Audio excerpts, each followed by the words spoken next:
Good morning friends. આજે આપણે chapter number 2 start કરીએ. ચેપ્ટર 2 નું નામ છે સ્થિત વિદ્યુત સ્થિતિમાન અને કેપેસિટન્સ. વિદ્યાર્થી મિત્રો, આજે ચેપ્ટરની આપણે વાત કરવાની છે સ્થિત વિદ્યુત સ્થિતિમાન અને કેપેસિટન્સ. તો આજે ચેપ્ટર છે એમાં આપણે અમુક જૂની બાબતોની ચર્ચા કરીએ કે જ્યારે આપણે સ્પ્રિંગને અથવા તો ગુરુત્વાકર્ષણ બળના લીધે જે બાબતો ધ્યાનમાં આપણને આવે છે એ બાબતોથી શરૂઆત કરીએ. તો જ્યારે આપણે કોઈ સ્પ્રિંગ લઈએ અથવા તો આ જ બાબત તમને ગુરુત્વાકર્ષણ બળના કિસ્સામાં પણ મળે કે આપણે કોઈ સ્પ્રિંગ સાથે જ્યારે પદાર્થને બાંધેલો હોય અને જો આપણે એ જે સ્પ્રિંગ છે એની સ્થિતિમાં ફેરફાર કરીએ, એટલે જો આ પદાર્થને આપણે આ તરફ ખેંચીએ તો એના માટે આપણે કંઈક કાર્ય કરવું પડે. આ જે કાર્ય આપણે કરીએ છીએ બાહ્ય બળના લીધે જે કાર્ય થાય છે એના લીધે સ્પ્રિંગની અંદર આટલી સ્થિતિ ઉર્જા છે એ સંગ્રહ પામે છે. સ્પ્રિંગની અંદર જે સ્થિતિ ઉર્જા છે એનું સૂત્ર આપણને ખબર છે, એટલે આપણે કરેલું કાર્ય સ્પ્રિંગની અંદર સંગ્રહ પામે છે અને એના લીધે પદાર્થ કંઈક આ તરફ પહોંચશે. જેવું અહીંયાથી આપણે બાહ્ય બળ દૂર કરશું, જે બાહ્ય બળ લગાડીને આપણે અહીંયા પહોંચાડ્યો એ બાહ્ય બળ જ્યારે દૂર કરવામાં આવે ત્યારે એવા કિસ્સામાં આપણે એવું કહી શકીએ કે ફરીથી આ પદાર્થ જે છે એ ફરીથી પોતાના મૂળ સ્થાન તરફ આવવાનો પ્રયત્ન કરશે. આ સ્થિતિમાં એવું કહી શકાય કે અહીંયા એની પાસે કંઈક સ્થિતિ ઉર્જા છે જે આપણે કરેલા કાર્ય જેટલી છે. ફરીથી અહીંયાથી જ્યારે પદાર્થ અહીંયા આવશે ત્યારે એ સ્થિતિ ઉર્જાનું ધીમે ધીમે ગતિ ઉર્જામાં રૂપાંતર થશે. પણ આ સમગ્ર પ્રક્રિયા દરમિયાન આપણે એવું કહી શકાય કે કોઈ પણ સ્થાને એની ગતિ ઉર્જા અને સ્થિતિ ઉર્જાનો જે સરવાળો છે એ હંમેશા અચળ રહે છે અને આ અચળ રાશિ છે એને જ આપણે કહીએ છીએ ઉર્જાનું સંરક્ષણ. આ જ બાબત જે સ્પ્રિંગના સંદર્ભમાં આપણે સમજ્યા, આ જ બાબત આપણને ગુરુત્વાકર્ષણ બળના સંદર્ભમાં પણ જોવા મળે છે કે જ્યારે કોઈ પદાર્થ જે છે ને ગુરુત્વાકર્ષણ બળની વિરુદ્ધ દિશામાં, અહીંયા આપણે સ્પ્રિંગના બળની વિરુદ્ધ દિશામાં વાત કરી, એમ ગુરુત્વાકર્ષણ બળની વિરુદ્ધ દિશામાં જ્યારે કોઈ પદાર્થને ખસેડવામાં આવે ત્યારે એના અંદર કંઈક સ્થિતિ ઉર્જાઓ સંગ્રહ પામે છે જેને ગુરુત્વીય સ્થિતિ ઉર્જા કહીએ છીએ અને એના લીધે ફરીથી જેને આપણે mgh એવા સ્વરૂપે પણ દર્શાવીએ. તો આ જ પ્રમાણે આપણે એવું કહી શકાય કે ઉર્જાનું સંરક્ષણ જોવા મળે છે. તો એના અંદર જે બળની આપણે વાત કરી, એક તો સ્પ્રિંગની અંદરનું જે બળ છે સ્પ્રિંગ બળ એવું કહી શકાય, એ જ રીતના ગુરુત્વાકર્ષણ બળ. આ બંને બળોથી આપણે વાકેફ છીએ, આપણે ભણી ગયા છીએ. એવું જ એક બળ આપણે ચેપ્ટર નંબર 1ની અંદર જોયું જેને આપણે વિદ્યુતીય બળ કહીએ છીએ અને એના માટેનો જે નિયમ છે એ આપણને કુલમ્બ નામના વૈજ્ઞાનિકે આપ્યો, એટલે એને કુલમ્બ બળ પણ કહી શકાય, જે ખરેખર તો એક વિદ્યુતીય બળ જ છે. તો આ પ્રકારનું જે બળ છે કે જેમાં ઉર્જાનું સંરક્ષણ આપણને જોવા મળતું હોય એને આપણે સંરક્ષી બળ કહીએ છીએ.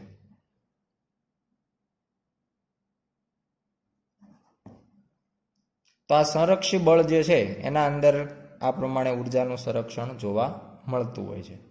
હવે આપણે મહત્વની એવી રાશિની વાત કરીએ જેને આપણે કહીએ છીએ વિદ્યુતીય અથવા તો વિદ્યુત સ્થિતિ ઉર્જા.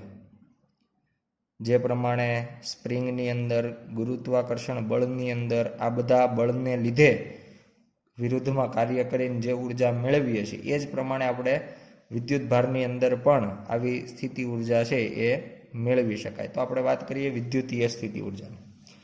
એના માટે આપણે સૌ પ્રથમ એક વિદ્યુત ભાર ધ્યાનમાં લઈએ. ધારો કે આપણી પાસે કોઈ એક વિદ્યુત ભાર છે કેપિટલ ક્યુ, એને આપણે કોઈ એક નિશ્ચિત બિંદુએ સ્થિર સ્થિતિમાં મૂકી દઈએ છીએ કેપિટલ ક્યુને. અને હવે આપણે એક પરીક્ષણ વિદ્યુત ભારને આના વિદ્યુત ક્ષેત્રમાં, જેવો વિદ્યુત ભાર અહીંયા મૂકીએ એટલે આસપાસના વિસ્તારમાં એનું પોતાનું વિદ્યુત ક્ષેત્ર, આપણે આ વિદ્યુત ભાર ધન છે એટલે આમાંથી ક્ષેત્ર રેખાઓ બહાર નીકળતી હશે, એના ચારે તરફ 3 ડાયમેન્શનલી આપણે એવું કહી શકાય ક્ષેત્ર રેખાઓ હોય અને આના વિદ્યુત ક્ષેત્રમાં કોઈ એક આર બિંદુએ, અહીંયા આપણે કોઈ એક આર બિંદુ વિચારી લઈએ, આર બિંદુએ આપણે કોઈ સ્મોલ ક્યુ, ખૂબ જ સૂક્ષ્મ એવો વિદ્યુતભાર સ્મોલ ક્યુ અહીંયા આપણે ધ્યાનમાં લઈએ, આર બિંદુએ મૂક્યો છે, અને એને આપણે ધીમે ધીમે કોઈ બીજા એક બિંદુ પી બિંદુએ લાવીએ છીએ, આર બિંદુએથી પી બિંદુ, એટલે કે વિદ્યુતભારની નજીક લાવીએ છીએ. હવે સરળતા માટે આપણે આ સ્થિતિ ઉર્જા માટે બંને વિદ્યુતભારો છે એની નિશાનીઓ સમાન લઈએ. એટલે કે જો આપણે પરીક્ષણ વિદ્યુતભાર ધન લીધો હોય તો આપણે મેઇન જે વિદ્યુતભાર જેના લીધે વિદ્યુત ક્ષેત્ર ઉદ્ભવે છે એ પણ ધન લઈએ, અથવા બંને ઋણ લઈએ તો પણ ચાલે, એનાથી કોઈ ફરક નથી પડતો, પણ બંને સજાતીય લઈએ કે જેનાથી આપણે સરળતાથી સમજી શકાય. હવે આપણે એવું કહી શકાય કે પ્લસ વિદ્યુતભારના લીધે પ્લસ વિદ્યુતભાર પર જો એ આર બિંદુએ હોય તો એના ઉપર સ્વાભાવિક છે કે અપાકર્ષી બળ લાગે, એટલે કે આ દિશામાં બળ લાગે. હવે આ અપાકર્ષી બળની વિરુદ્ધ દિશામાં આપણે એને જે પ્રમાણે સ્પ્રિંગની અંદર હતું કે ભાઈ પુનઃસ્થાપક બળ છે વિરુદ્ધ દિશામાં, એના વિરુદ્ધ દિશામાં આપણે કાર્ય કરતા હતા અને બળ લગાડતા હતા. એટલે આ પ્રમાણે આપણે આર બિંદુએથી પી બિંદુએ કોઈ ક્યુ વિદ્યુતભારને બળ લગાડી અને પહોંચાડીએ છીએ. તો આ કિસ્સામાં આપણે એવું કહી શકાય કે અમુક બાબતો આપણે ધ્યાનમાં લેવી પડે. એમાંની પહેલી બાબત કે આપણો જે વિદ્યુતભાર છે પ્લસ ક્યુ, જે વિદ્યુત ક્ષેત્ર આજુબાજુના વિદ્યુત ક્ષેત્રનું નિર્માણ થયું છે, એ વિદ્યુતભાર પોતે કેપિટલ ક્યુ વિદ્યુતભાર સ્થિર રહેવો જોઈએ. હવે સ્થિર ક્યારે રહેશે? તો કે એના માટે પરીક્ષણ વિદ્યુતભાર શક્ય એટલો નાનો લેવો પડે. એટલે પહેલામાં પહેલી બાબત કે પરીક્ષણ વિદ્યુતભાર ખૂબ જ સૂક્ષ્મ હોવો જોઈએ.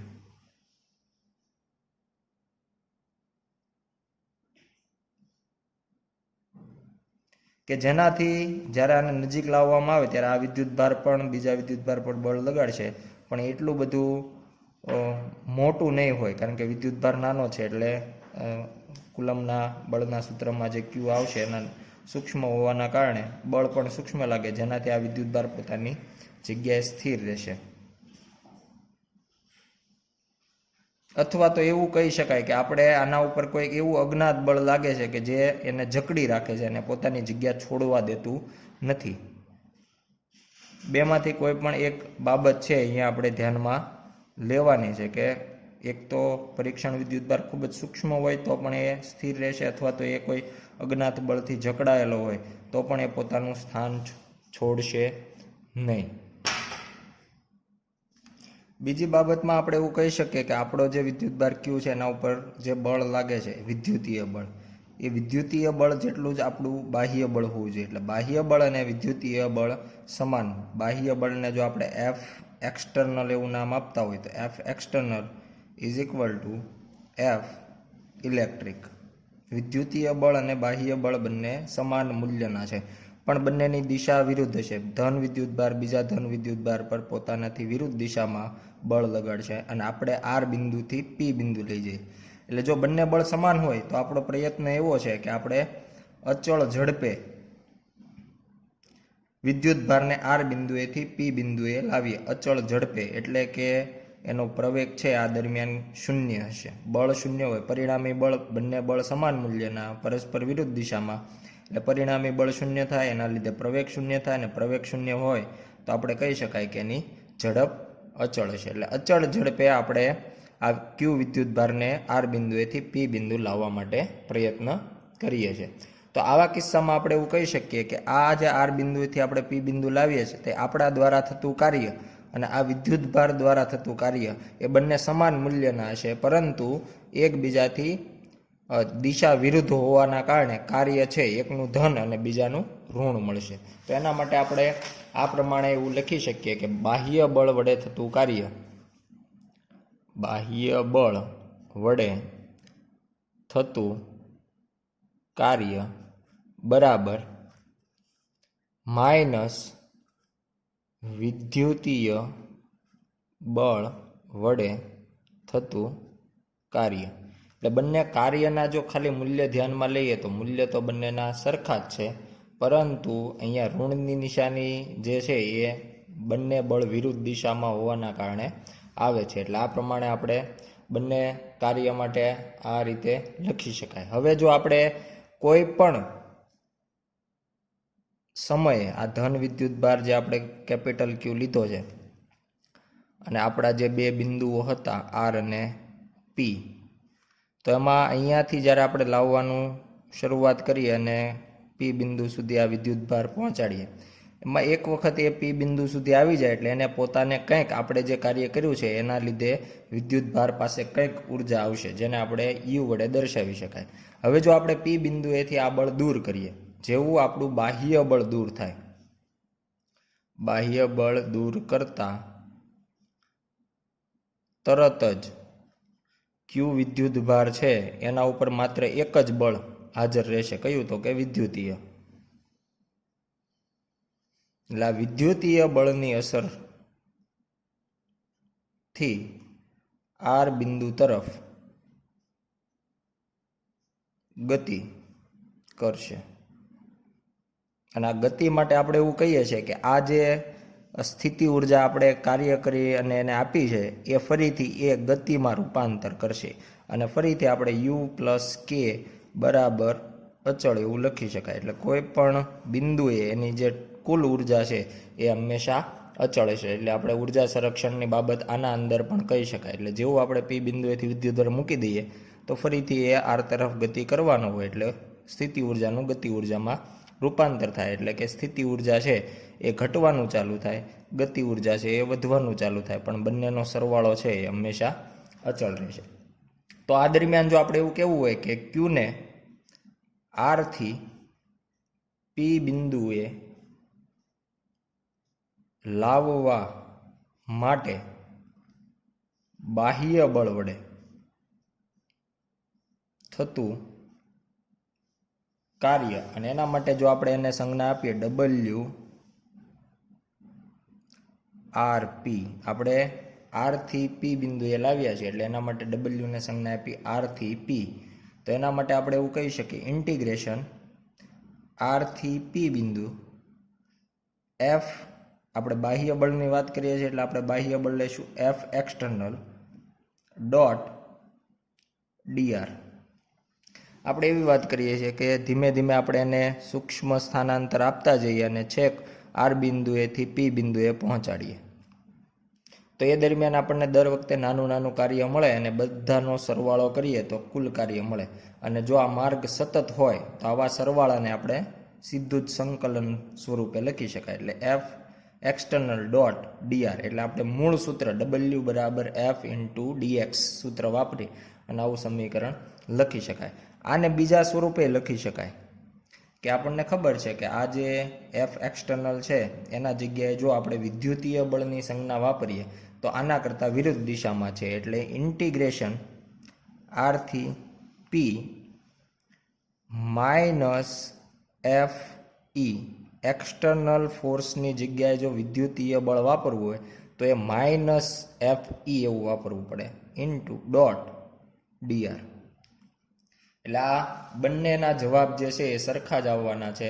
આગળ પણ આપણે અહીંયા વાત કરી છે કે આના બાહ્ય બળના લીધે જો કાર્ય ધન મળતું હોય તો આ ટોટલ આખું કાર્ય છે એ ઋણ થાય. એટલે જો વિદ્યુતીય બળનું કાર્ય ઋણ લઈએ તો આ પોતે ઋણ અને આગળ માઇનસની નિશાની, એટલે બંને માઇનસ માઇનસ પ્લસ, એટલે જવાબ પ્લસ થઈ ગયો. એટલે એ જ વસ્તુ અહીંયા પણ આપણે દર્શાવી શકાય.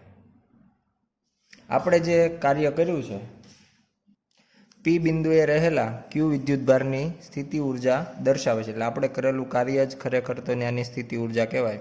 પણ આપણે બીજી બાબત ધ્યાનમાં લેવી પડે કે કદાચ આર બિંદુએ જ્યારે વિદ્યુતભાર મૂકીએ છીએ ત્યારે એ આર બિંદુએ પણ ક્યુ વિદ્યુતભાર દ્વારા બળ લાગતું હોવાના કારણે આર બિંદુએ કંઈક સ્થિતિ ઉર્જા, અલગ અલગ બિંદુએ કંઈક સ્થિતિ ઉર્જા તો હોવાની જ છે. તો એના માટે આપણે એવું કહી શકીએ ખરેખર આપણે આર બિંદુએથી પી બિંદુએ લાવ્યા તો આ ક્યુ વિદ્યુતભારને આર બિંદુએ મૂક્યો ત્યારે પણ સ્થિતિ ઉર્જા હતી, પી બિંદુએ આવે ત્યારે પણ સ્થિતિ ઉર્જા. તો આપણે કરેલું કાર્ય માત્ર એની સ્થિતિ ઉર્જાનો ફેરફાર દર્શાવે છે, નહીં કે એની પોતાની સ્થિતિ ઉર્જા. એટલા માટે આપણે એવું કહી શકાય કે ખરેખર આપણે જે કાર્ય કર્યું છે એ આર બિંદુએ રહેલા ક્યુ વિદ્યુતભાર અને પી બિંદુએ આવે છે ત્યારે જે વિદ્યુતભાર છે એની સ્થિતિ ઉર્જાનો થતો ફેરફાર છે. એટલે ખરેખર આપણે આ કરેલું કાર્ય સ્થિતિ ઉર્જા નહીં પણ સ્થિતિ ઉર્જાનો ફેરફાર બતાવે છે. એટલે સ્થિતિ ઉર્જામાં થતો ફેરફાર લખીએ તો ડેલ્ટા યુ વડે એને દર્શાવીએ તો U P minus U R is equal to W R P. એટલે આપણે કરેલું જે કાર્ય હતું એ સ્થિતિ ઉર્જાનો ફેરફાર બતાવે છે. એટલે બંને બિંદુએ કંઈક સ્થિતિ ઉર્જા તો હોવાની જ છે. અને આના ઉપરથી આપણે જો એની વ્યાખ્યા આપવી હોય તો એના માટે આપણે વ્યાખ્યા આપી શકીએ. કોઈ પણ વિદ્યુતભાર તંત્ર દ્વારા કોઈ પણ વિદ્યુતભાર તંત્ર માટે બે બિંદુ વચ્ચે વિદ્યુત સ્થિતિ ઉર્જાનો તફાવત એટલે બાહ્ય બળ વડે કોઈ વિદ્યુતભાર ક્યુને એક બિંદુથી બીજા બિંદુ સુધી વિદ્યુત ક્ષેત્રની વિરુદ્ધ લઈ જવા માટે કરવું પડતું કાર્ય. એટલે અહીંયા આપણે આ જે કાર્ય છે એ આપણે વિદ્યુત ક્ષેત્રની વિરુદ્ધ કર્યું છે, બાહ્ય બળ દ્વારા કર્યું છે અને એક બિંદુએથી બીજા બિંદુએ લઈ ગયા છે. અને આ જે કાર્ય છે એ જ આપણને સ્થિતિ ઉર્જાનો ફેરફાર આપે છે. એટલે આ પ્રમાણે આપણે એની વ્યાખ્યા દર્શાવી શકાય. એટલે આ જે બાબતો છે એના ઉપરથી આપણે બે બાબતો જે છે એ બહુ વ્યવસ્થિત રીતે યાદ રાખવાની થઈ. બે બહુ અગત્યના મુદ્દાઓ જે છે એ આના દ્વારા આપણે દર્શાવી શકાય. પહેલી બાબત એવી છે કે આપણને જે જમણી બાજુએ દેખાય છે કરેલું કાર્ય, હવે આ જમણી બાજુએ જે કરેલું કાર્ય દેખાય છે એ ખરેખર એમાં માત્ર આર અને પી બિંદુનો જ ઉલ્લેખ છે. એટલે કે કદાચ આપણું જે તંત્ર હતું એમાં જે કેપિટલ ક્યુ વિદ્યુતભાર હતો અને બીજા બે જે બિંદુઓ આપણે લીધા હતા આર અને પી, તો એમાં વિદ્યુતભારને આપણે આર બિંદુએથી પી બિંદુએ લઈ આવતા હતા.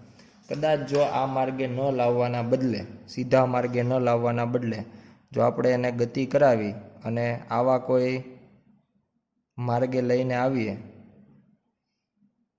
તો પણ આ સૂત્રમાં કોઈ ફેરફાર, આ વેલ્યુમાં કોઈ ફેરફાર થવાનો નથી. અથવા તો બીજા કોઈ માર્ગે લઈને આવીએ તો એનાથી પણ આપણને આ જે મૂલ્ય છે એ બદલાવાનું નથી. એટલે જો તમે એનાથી માર્ગ બદલો તો પણ કાર્ય બદલાતું નથી. એટલે પહેલામાં પહેલી બાબત એવી કહી શકાય કે આ જે સ્થિતિ ઉર્જા છે અથવા તો કરેલું કાર્ય, બેમાંથી જે પણ કહીએ સ્થિતિ ઉર્જાનો તફાવત એવો શબ્દ પણ વાપરી શકાય અથવા તો બાહ્ય બળ વડે થતું કાર્ય,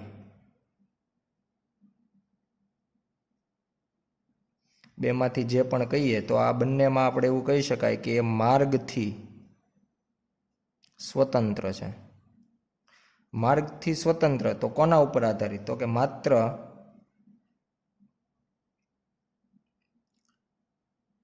સ્થાન.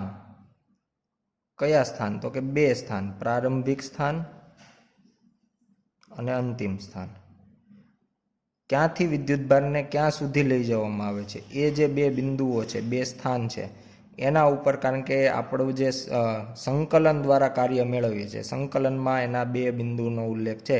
એક છે પ્રારંભિક બિંદુ જે આપણા ઉદાહરણમાં આર થયું અને અંતિમ બિંદુ એ થયું પી. એટલે આરથી પી, હવે માર્ગ ગમે તેવો હોય પણ આ બે બિંદુ જો તમે બદલો તો જ કાર્ય બદલાય. અને જ્યાં સુધી આ બંને બિંદુઓ સેમ હોય, આપણે અહીંયા 3 માર્ગ બતાવ્યા છે, ત્રણેય માર્ગની અંદર આર અને પ્રારંભિક બિંદુ આર છે, અંતિમ બિંદુ પી છે, તો ત્રણેયમાં આપણને કાર્ય સમાન જ મળે. એટલે આ ખૂબ એક મહત્વની બાબત જે છે એ ગણી શકાય. બીજી બાબતને આપણે ધ્યાનમાં લઈએ. બે મુદ્દાઓ ધ્યાનમાં. એક મુદ્દો આપણે કીધો કે માર્ગ ઉપર આધારિત નથી, માત્ર ને માત્ર પ્રારંભિક અને અંતિમ બિંદુ પર આધારિત છે. બીજી બાબત આપણે બીજો મુદ્દો કહીએ કે આપણે જે વાત કરી કે આર બિંદુએ તે કંઈક આર બિંદુ હોય, પી બિંદુ, આ બધા જ બિંદુએ કંઈક એ સ્થિતિ ઉર્જા ધરાવે છે. તો ખરેખર સ્થિતિ ઉર્જામાં આપણે માત્ર ફેરફાર કરીએ છીએ. જ્યારે આર બિંદુએથી પી બિંદુએ લાવીએ છીએ,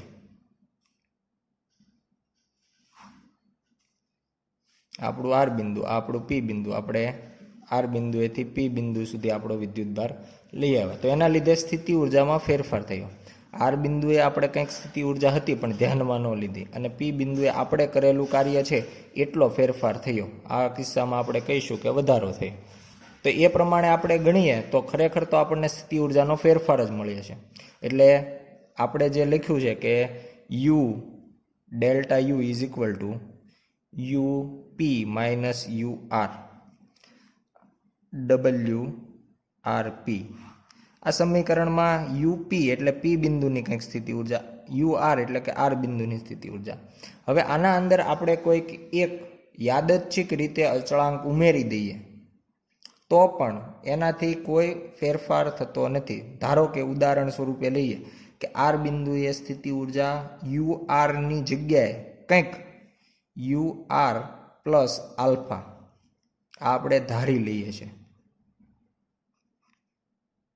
એટલે આર બિંદુની સ્થિતિ ઉર્જા. આ જ બાબત આપણે સેમ પી બિંદુ માટે રિપીટ કરીએ કે યુપી લેવાને બદલે યુપી પ્લસ આલ્ફા, એટલે જે કંઈ અચળાંક લીધો છે બધે જગ્યાએ થોડુંક આપણે એટલું ઉમેરી દીધું છે, આલ્ફા જેટલું. એની જે કંઈ સ્થિતિ ઉર્જા હોય એના કરતાં આલ્ફા જેટલું એડ કરી દીધું. તો એનાથી આપણને ડેલ્ટા યુ હવે કેટલો મળશે? તો કે યુપીની જગ્યાએ પી બિંદુની સ્થિતિ ઉર્જા યુપી પ્લસ આલ્ફા થઈ ગઈ, અને આર બિંદુની સ્થિતિ ઉર્જા યુ આર પ્લસ આલ્ફા. હવે આ બંનેની જ્યારે આપણે બાદબાકી કરશું તો એનાથી આપણને જવાબ પહેલાં જેટલો જ, એટલે કે યુપી માઇનસ યુ આર જેટલો મળે. એટલે જો બંનેમાં આપણે આલ્ફા જેટલું, એટલે કોઈ એક એવો અચળાંક, યાદચ્છિક અચળાંક કે જેનાથી બંનેમાં અથવા એડ કરીએ અથવા વધારી દઈએ તો એનાથી જવાબમાં કોઈ ફેરફાર થાય નહીં. તો એના માટે આપણે એવું કહી શકાય કે કોઈ પણ એક બિંદુ એવું પણ ધારી શકાય કે જ્યાં એની સ્થિતિ ઉર્જા શૂન્ય હોય, જેનાથી આપણે આ જે તફાવત છે એમાંથી આપણને છુટકારો મળે અને આપણે એની જે સ્થિતિ ઉર્જા છે એ ધ્યાનમાં લઈએ. કારણ કે ખરેખર આપણે જ્યારે એક બિંદુએથી બીજા બિંદુએ લાવીએ છીએ ત્યારે આપણને સ્થિતિ ઉર્જાનો તફાવત મળે છે, નહીં કે સ્થિતિ ઉર્જા. તો એના માટે આપણે એવું બિંદુ વિચારી લઈએ કે જ્યાં સ્થિતિ ઉર્જા, ધારો કે આપણે આર બિંદુ છે એની સ્થિતિ ઉર્જા શૂન્ય વિચારી લઈએ તો ડેલ્ટા યુ બરાબર સીધું જ આપણને મળી જશે UP. UP minus 0 is equal two UP. તો એનાથી આપણને સ્થિતિ ઉર્જાનો ફેરફાર અથવા આપણે કરેલું કાર્ય જે છે એ સીધું જ પી બિંદુએ સ્થિતિ ઉર્જા સ્વરૂપે દર્શાવી શકાય. પણ એના માટે કન્ડિશન લેવી પડે કે U R is equal to 0, R બિંદુની સ્થિતિ ઉર્જા શૂન્ય છે. આવું દર વખતે ક્યાં લઈ શકાય? તો કે અનંત અંતરે આવેલ બિંદુ હોય ત્યાં આપણને કહી શકાય કે આ વિદ્યુત ભારના લીધે લાગતું બળ શૂન્ય હોય. અંતર અનંત હોય તો બળ શૂન્ય થઈ જાય, અને શૂન્ય બળ હોય તો આપણે એવું કહી શકાય કે એના વિરુદ્ધમાં આપણે પદાર્થને અથવા વિદ્યુત ભારને ગતિ કરાવી હોય તો કોઈ જાતનું કાર્ય કરવું પડે નહીં, તો ત્યાં સ્થિતિ ઉર્જા શૂન્ય લઈ શકાય. એટલે અનંત અંતરે જે બિંદુ આવેલું છે ત્યાંની સ્થિતિ ઉર્જા છે એ આપણે શૂન્ય લઈ શકીએ. અને જો આપણે એવું કરીએ તો એના માટે આપણે જે સમીકરણ નીચે લખ્યું છે એ જ આપણું કાર્ય બની જાય. પણ એના માટે આપણે અનંત અંતર આર જે છે એવું વિચારી લઈએ આ ઉદાહરણમાં કે એ અનંત અંતરે છે, અને અનંત અંતરથી આપણે કોઈ બિંદુને વિદ્યુત ક્ષેત્રમાંના કોઈ વિદ્યુત ભારને વિદ્યુત ક્ષેત્રના કોઈ પી બિંદુએ લાવીએ છીએ, અને એ કિસ્સામાં આપણે જે કાર્ય કરીએ છીએ એ જ આપણી સ્થિતિ ઉર્જા થાય. તો આના ઉપરથી એક બીજી વ્યાખ્યા જે છે એ આપણે આ મુજબ લખી શકાય.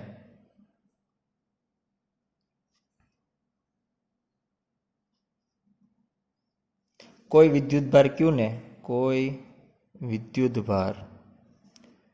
ક્યુને અનંત અંતરેથી આપેલા બિંદુ સુધી, આપેલું બિંદુ એટલે આપણે અહીંયા પી બિંદુ એવું ગણી શકાય, આપેલા બિંદુ સુધી લાવવા માટે બાહ્ય બળ વડે કરવું પડતું કાર્ય વિદ્યુતભાર ક્યુની સ્થિતિ ઉર્જા જેટલું હોય. એટલે આપણે જે કાર્ય કરીએ છીએ એ આપણને સ્થિતિ ઉર્જા જેટલું મળે. એટલે હવે આપણે જે સ્થિતિ ઉર્જાનો તફાવત એવો શબ્દ વાપરતા હતા એની જગ્યાએ આપણે અનંત અંતર લઈ લીધું. એટલે ખરેખર તફાવત જ છે, પણ એને આપણે ખાલી સ્થિતિ ઉર્જા ગણી શકાય. તો આ પ્રમાણે આપણે સ્થિતિ ઉર્જા છે એની વ્યાખ્યા આપી શકાય. હવે આપણે વાત કરીએ વિદ્યુત સ્થિતિમાનની. સ્થિત વિદ્યુત સ્થિતિમાન એવું ચેપ્ટરનું નામ પણ છે, અને હવેનો ટોપિક પણ આપણો એ જ છે, વિદ્યુત સ્થિતિમાન કોને કહેવાય. તો કે વિદ્યુત સ્થિતિ ઉર્જાની આપણે જે વાત કરીએ એમાં વિદ્યુત સ્થિતિ ઉર્જામાં આપણે કીધું કે કોઈ એક વિદ્યુતભાર કેપિટલ ક્યુ આપણે કોઈ એક સ્થાન ઉપર મૂકી દીધો છે, સ્થિર સ્થિતિમાં છે, અને બીજો એક વિદ્યુતભાર છે એને કોઈ આર બિંદુએથી આપણે પી બિંદુ તરફ ગતિ કરાવીએ છીએ. સ્મોલ ક્યુ વિદ્યુતભાર પરીક્ષણ વિદ્યુતભાર છે, તો એને આપણે કેપિટલ ક્યુ વિદ્યુતભાર તરફ ગતિ કરાવીને લઈ જઈએ છીએ અને કંઈક કાર્ય થાય છે. કાર્યને આપણે સ્થિતિ ઉર્જાનો ફેરફાર કીધો. છેલ્લે આપણે કીધું કે આર બિંદુએ અનંત અંતરે હોય તો આ જે કરેલું કાર્ય છે ને પી બિંદુએ રહેલા ક્યુ વિદ્યુતભારની સ્થિતિ ઉર્જા કહેવાય.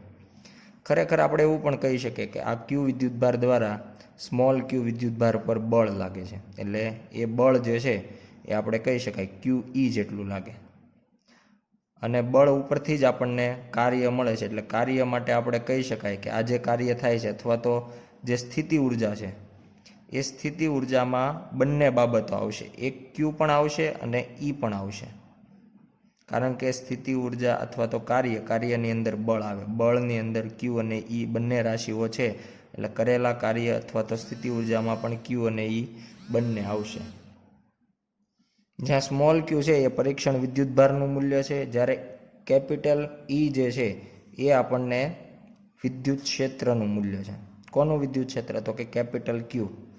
આ ઉદાહરણમાં આપણે કેપિટલ ક્યુ મૂક્યો તો એટલે, અથવા કોઈ વિદ્યુતભારનું અહીંયા જો વિતરણ કરવામાં આવ્યું હોય તો એ ટોટલ જેટલો પણ વિદ્યુતભાર હોય એનું વિદ્યુત ક્ષેત્ર આવે. એટલે ટૂંકમાં આપણે કહી શકીએ કાર્ય જે છે અથવા તો સ્થિતિ ઉર્જા એમાં બંને વિદ્યુતભારનું મહત્વ છે. જેટલો વિદ્યુતભાર મૂળ જેના લીધે વિદ્યુત ક્ષેત્ર ઉત્પન્ન થાય છે એ, અને પરીક્ષણ વિદ્યુતભાર.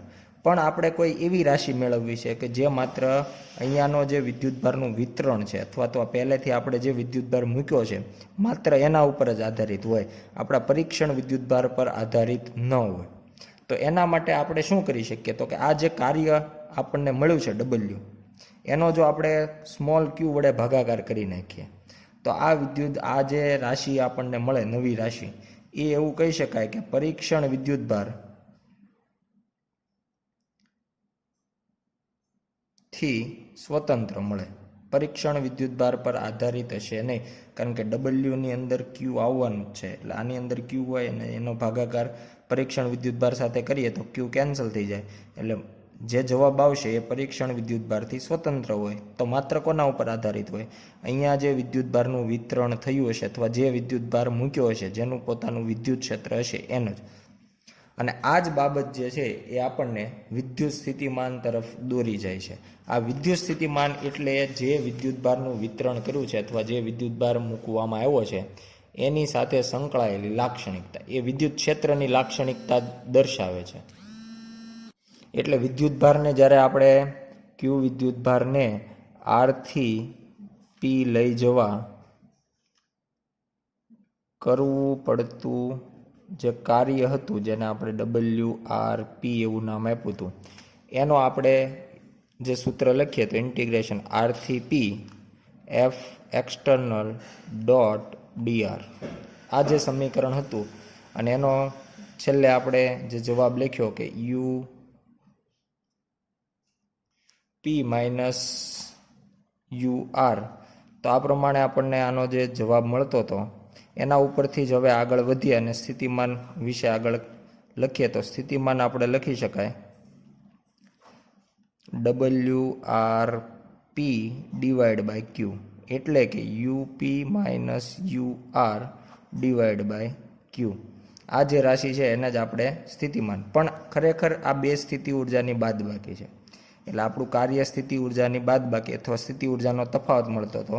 એટલે આના ભાગ્યા જો ક્યુ કરવામાં આવે તો એ પણ આપણને સ્થિતિમાનનો તફાવત મળે.